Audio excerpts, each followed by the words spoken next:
കസ്റ്റമറിനെ വീട്ടിൽ വെച്ച് തന്നെ ഓർഡർ ചെയ്യാം. ആ സാധനം വീട്ടിലേക്ക് എത്തിക്കുന്ന സമയത്ത് ആ വാങ്ങുന്ന വ്യക്തിയുടെ ഏജ് വെരിഫൈ ചെയ്തിട്ട് 23 വയസ്സ് ക്രോസ് ആയാൽ മാത്രമേ ഞങ്ങൾ ഡെലിവറി ചെയ്യാം എന്നാണ് ഞങ്ങൾ ഉദ്ദേശിക്കുന്നത്. ഇപ്പോൾ 3 ലിറ്ററാണ്, അതാണ് നമ്മുടെ ലിമിറ്റേഷൻ. അത് അപ്രൂവൽ കിട്ടിയാൽ നടപ്പിലാക്കാം. ഇപ്പോൾ നമ്മുടെ സംസ്ഥാനത്തിലുള്ളത് നമുക്ക് ആകെ 283 ഷോപ്സ് ആണ്. ഇത് തമിഴ്നാട്, കർണാടകയിൽ നോക്കിക്കഴിഞ്ഞാൽ അവർക്ക് ഓൾമോസ്റ്റ് 5,000 ഷോപ്സ് ആണ് ഉള്ളത്.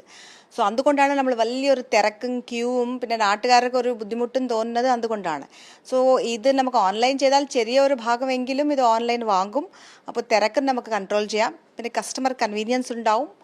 അതല്ലാതെ ഞങ്ങളുടെ റവന്യൂയുടെ വർധനവും ഉണ്ടാവുമെന്നാണ് ഞങ്ങൾ ഉദ്ദേശിക്കുന്നത്. LDF വന്നാൽ എല്ലാം ശരിയാകുമെന്ന് പറഞ്ഞപ്പോൾ ഇത്രയും പ്രതീക്ഷിച്ചില്ല. 23 വയസ്സ് ഉണ്ടെന്ന് കാണിക്കാൻ പറ്റുമെങ്കിൽ കൊച്ചു പിള്ളേർ മാത്രമല്ല, കുഴിയിൽ കാലും വെച്ച് ഇരിക്കുന്നവർ വരെ മദ്യം വാങ്ങിക്കുവാൻ പറ്റും. ഇതെങ്ങോട്ടുള്ള പോക്കാണ് കേരളമേ?